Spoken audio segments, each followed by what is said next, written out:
if the popularity of the 1995 David Fincher film Seven tells us anything, it's that even in an increasingly secular society like America, there remains a deep fascination with the idea of sin. In the film, the antagonist, known only as John Doe, leverages the 7 deadly sins as a motif to string together a series of gruesome crimes, forcing the audience to reckon with questions such as, what is sin? And how shall we respond when people sin? And though we recoil at Doe's extremism, viewers generally accept the film's premise, which is a sin is a moral failure deserving of judgment and punishment. I've been a pastor now for over 15 years, and I can assure you that this way of thinking about sin comes to us from the tradition of Christianity. And like the box at the end of the film Seven, it is perhaps a gift that was best left unopened. I was born and raised in a conservative Christian home. And the effects of thinking of sin in this way, they've been with me for as long as I can remember. When I was 10 years old, I checked out a book on magic from the library and learned a few simple tricks with a deck of cards. Coincidentally, around the same time, my younger brother and I were learning how to play blackjack, and we started using our collection of basketball cards as betting currency, to make the games a little more interesting. And much to my brother's chagrin, every time we played, I insisted on being dealer. Friends, you're not wrong for guessing where the story might be going. So my strategy was I would let him win some of the earlier rounds for the cards I didn't really care about. Let him build his confidence a little. Then when he'd put a card of real value on the line, suddenly, little sleight of hand, dealer hits 21! Ha! It's a miracle! But my newfound joy was short-lived, because then I would lay in bed later that night, terrified that God would strike me in my sleep. Because I was taught growing up that things like cheating my younger brother made God very angry, and that heaven had no interest in a sinner like me. And I thought, as good as he is, I very much doubt I could bribe old St. Peter to let me in a slide, albeit slightly less pearly gate, in exchange for my new shadily acquired Shaquille O'Neal rookie card. My religious heritage has long had this all-consuming seriousness toward sin. For many Christians, it's seen as like the defining feature of what it means to be human, that we are all sinners deserving of punishment. In fact, many Christian traditions also teach that God, who created the entire universe and who supposedly loves all creation, also, at the same time, cannot stand humans because of sin. Hence my occasional sleepless nights growing up, terrified that I'd swindled my brother one too many times. This fear of offending a perfect God has long been leveraged by religion to control and manipulate the masses. And that's bad enough, of course, but a deeper impact of thinking of sin in this way is how it causes us to internalize a sense of disgust. For if we really are nothing more than immoral beings who are unworthy of love, then of course we would possess this sense of self-hatred or shame. And quite naturally, we would then project this hyper-judgmentalism onto others for their sinful ways. And you have shame and judgment, this water that so many of us seem to be swimming in. I say this because I think we need to reimagine how we think about sin, because it's destroying ourselves and each other. And to do that, I want to dust off this forgotten tradition of where the idea of sin even came from, because sometimes the traditions of the past are our best hope for illuminating a new path forward today. In ancient Greece, Aristotle did a lot of thinking about what made a story a tragedy. And he concluded that a tragedy is when an otherwise good and noble character experienced this massive reversal in fortune, where instead of a trajectory of well-being, now they're on a trajectory of loss and sorrow. And this reversal in fortune evoked a sense of pity from the audience, which led to a state of catharsis, or this release of tension and anxiety. And the thing that caused the change in the character's course, the catalyst for their reversal in fortune, was known as HAMARTIA. This Greek word, HAMARTIA, it comes from the world of archery, and literally it means to miss the mark, that your arrow missed the mark of the target that you were aiming at. But it also came to have a metaphorical meaning of missing the mark. Similar to how today we might use sports terminology, like from the world of baseball, we might say that Bob from accounting really whiffed on his presentation this afternoon, by which we mean that he swung and he missed, or just that he didn't do a good job. In Greek tragedies, then, the main character would miss the mark. They would hamartia and catalyze then this tragic reversal in their fortune. Here's an example. One of the most well-known Greek tragedies is Oedipus Rex from Sophocles. And in this whodunit murder mystery filled with mistaken identity and accidental incest, the audience is privy to all the important information that those who are in the play are blind to, such as how Oedipus, in his effort to outsmart fate, inadvertently killed his own father and married his own mother. And at the end of the play, when all is revealed and all the facts come to light, the play ends with death and suffering and exile and sorrow, a true tragedy in every sense of the word. And for Aristotle, this epitomized tragedy because the audience is watching in horror as Oedipus' life experiences this massive reversal in fortune, as his life deteriorates from one of success and happiness to one of deep pain and unimaginable loss. And everything changed for Oedipus when he missed the mark, when he hamartia'd. So what was his hamartia?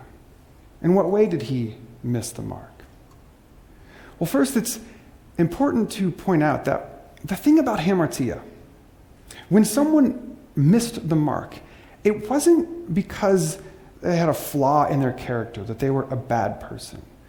No, it was seen as an error in their judgment. But more to the point, this error in judgment wasn't because they were a bad person. This error in judgment was because they had gaps in their knowledge. In other words, in ignorance, they missed the mark. You don't commit hamartia because you're just a really bad marksman who needs to try harder and do better next time. No, the point is that you missed the mark because maybe no one ever taught you how to plant your feet. Maybe no one ever showed you the right way to notch an arrow, to pull back your bow. Maybe you never learned how to pace your breathing. And because of these gaps in your knowledge, your arrow doesn't fly true. Oedipus was a good and noble man. And when he pulled back the bow of his life, he aimed at targets such as peace and justice. However, he missed with tragic consequences. But he missed because he had these massive gaps in his knowledge. For had Oedipus known the truth of his parents' identity, or even more precisely, had he known the truth about his own identity, then he never would have missed the mark by killing his own father and marrying his own mother. And this is what makes the story so tragic. Now, I think to the detriment of our culture today, this idea of hamartia has all but been forgotten. And in large part, this is thanks actually to the Bible. And why is that? Well, because in the Bible, this word hamartia shows up almost 500 times. And in nearly every instance that hamartia shows up, the English word that translators use to bring hamartia into our world is the word sin. In other words, what these ancient spiritual teachers were calling hamartia, we are now calling sin. But these are not the same things. For hamartia implies that people are basically good, and when they miss the mark, it's because they have gaps in their knowledge. And in ancient Greece, the appropriate response to hamartia was compassion. Sin, on the other hand, suggests that people are fundamentally bad. And when we miss the mark, it's because we're morally corrupt. And the appropriate response to sin is condemnation. A number of years ago, I was on staff at a church, actually not too far from here. And I was fired rather unexpectedly one afternoon when my bosses learned that my beliefs now include support for the full inclusion of LGBTQ people in the church, a position which, sadly, most churches throughout history have opposed. And so left with no job and no community, my wife and our 3.5 sons at the time were forced to sell the home that we had built and move back to our hometown in Oregon to try to put our lives back together. Now, it would be easy to look back on that time of my life at that tragic event and those men who fired me with anger, indignation, and feel like they were wrong for what they did. And certainly when it first happened, that was how I felt. But as time has passed and as the pain has lessened, I feel like I can see it a little more clearly for what it was, which was good men committing hamartia. Because I believe that their ideas about God were underdeveloped, and their understanding of LGBTQ people was just wrong. And it was these gaps in their knowledge that led them to fire a pastor who had served there faithfully for 5 years. Our culture, as I see it, is drowning in shame and judgment. And it might just be that choosing to believe that when people sin, when they miss the mark, choosing to believe that it is because they have gaps in their knowledge rather than they are bad people and have flaws in their character, this might just be the way that we start to heal our fractured world. Because it helps to restore both our own and each other's fundamental goodness. Condemnation, judgment, these don't provide paths to peace. These can't lift the weights of shame. We will only further reinforce the divides that separate us the more that we see ourselves and each other as nothing more than immoral beings unworthy of love, instead of, finite humans who maybe just never learned how to plant our feet, never had anyone show us how to pull back a bow or pace our breathing. In the cosmic play that is the story of human history, I don't know what kind of story we're telling yet. On our current course, where we seem determined to see the worst in ourselves and each other, where we call out and cancel others, where we cast our stones of judgment, maybe we're in the midst of a tragedy. And if that's the case, I can imagine future generations doing an autopsy to see what went wrong, what caused our reversal in fortune. And they might discover that our culture's great hamartia was when we traded in compassion for missing the mark and instead chose condemnation. But if we return to its roots and we dust off this forgotten tradition of hamartia, we can rethink our ideas of sin, and this can change everything.